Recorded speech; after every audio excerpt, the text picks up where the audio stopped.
பழைய தலைவர்கள் வெர்சஸ் புதிய தலைவர்கள் யார் சிறந்தவர்கள்? உண்மை என்ன தெரியுமா?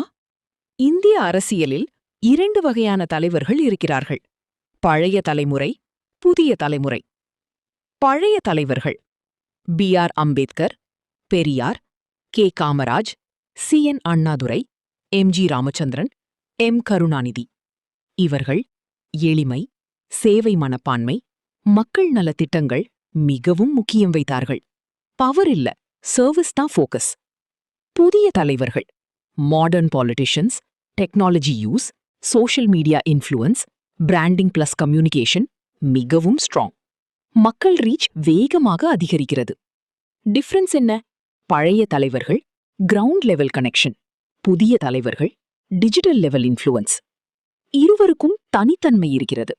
பழையவர்கள் ஃபவுண்டேஷன், புதியவர்கள் டிரான்ஸ்ஃபர்மேஷன். இறுதியில் யார் நல்லா வேலை செய்கிறார்கள் என்பதுதான் முக்கியம். உங்கள் கருத்து என்ன? பழைய தலைவர்கள் நல்லவர்களா, புதிய தலைவர்கள் நல்லவர்களா? கமெண்டில் சொல்லுங்கள். இன்னும் நிறைய வரலாறு பத்தி தெரிஞ்சுக்க நம்ம சேனலை சப்ஸ்கிரைப் பண்ணுங்க, லைக் பண்ணுங்க, ஷேர் பண்ணுங்க.